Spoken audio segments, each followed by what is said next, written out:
Hey internets, so it seems that once again the road blocking protesters are back in action. This time being a bunch of pro-Palestinian protesters blocking the entrance to the Chicago International Airport, basically just annoying the heck out of everybody because now they can't get to their flights, where a bunch of self-entitled pricks decide that it is their right to force everybody else to listen to their low IQ opinions. Now, I'm not going to go too hard in this video into the ethics of obstructing traffic as a way of protesting and making a voice heard, because when you consider the fact that this kind of obstruction also obstructs emergency vehicles, and that research has proven that yes, some people do in fact die on their way to the hospital, it's pretty obvious that these protesters who decide to obstruct traffic are in fact doing something wrong, because they're recklessly endangering other people's lives. I have yet to see a single argument against this fact that didn't come across as some intellectually dishonest ideological masturbation, because that's exactly what it is. Instead, what I'm going to talk about is a subject that a lot of people miss when talking about this type of protest, which is that obstructing traffic isn't actually an effective protest at all, and everybody knows this, including the protesters. And I know that that might sound like a weird take when I'm saying that the protesters themselves know that what they're doing is not an effective means of protest. That may come across as a bit of an overreaching take, but I'm pretty sure that I'm right, and here's why. First off is the fact that obstructing traffic doing more harm than good for a message should be really obvious to anyone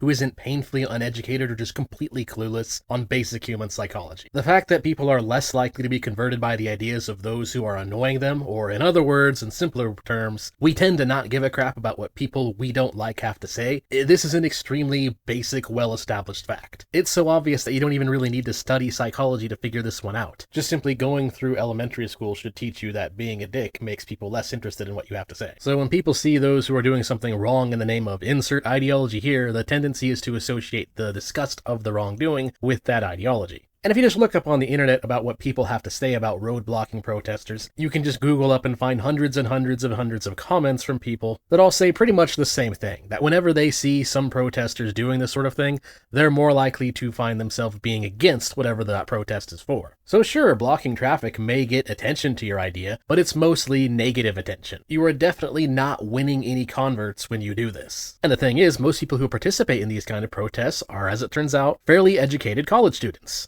So they should know this. They should know that what they're doing doesn't actually attract positive attention. Except, of course, in the eyes of people who already agree with them. Those who are already members of the ideology that the protest is in favor of, those are the only ones who tend to praise people who obstruct traffic. Which then ties into my next piece of evidence. When you look at what these road blockers are protesting for, it's always some mindless, woke, progressive schlop, or some other form of self-righteous, moralistic preaching, like veganism or whatever. In other words, the true motivations of these people is really nothing more than a narcissistic virtue signal. It's all about progressive clout and patting themselves on the back. So when they sit there obstructing traffic, they know that they're just pissing everybody off, and they know they're probably not going to be winning converts from anybody who's stuck there with them. But they don't care because their real goal is to just be a part of the activist crew. This is understood in psychology as the martyr-victim complex. By playing as the martyr for the correct opinions, they effectively avoid taking responsibility for their own life. These protesters have functionally meaningless lives, and so they become activists as a way of filling that void. So for them, it's all really about feeling a sense of self-importance, and one-upping other moralistic activists by showing that they're willing to shove themselves in other people's way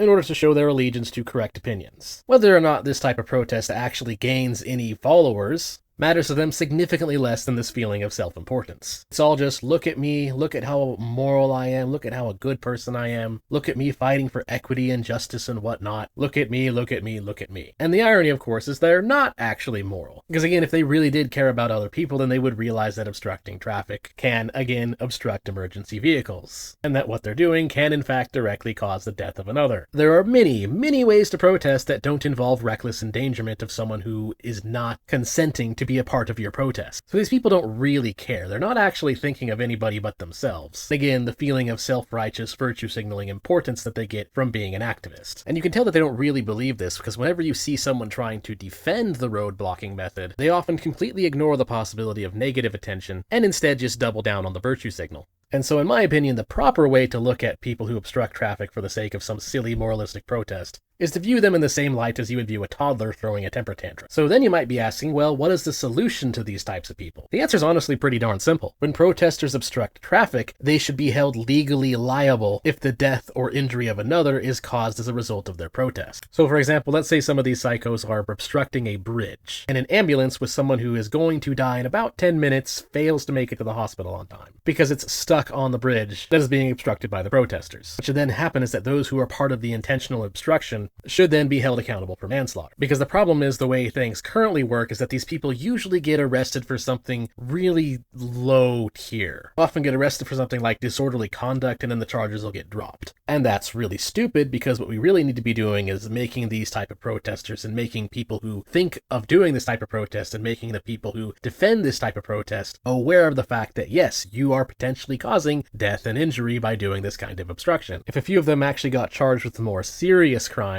as opposed to some misdemeanor that nobody cares about, well then these kids might actually think twice. Because again, they're just a bunch of selfish, self-righteous virtue signalers. And so the real reason they currently do it is because they get away with it. If we suddenly started holding them responsible for the actual crime that they are committing, then we would very quickly see a lot less of this type of protest. Anyways, that's all I have to say, just a simple quick rant. If you enjoyed it, feel free to like, subscribe, or leave me a tip, or just leave a comment or whatever. Till next time.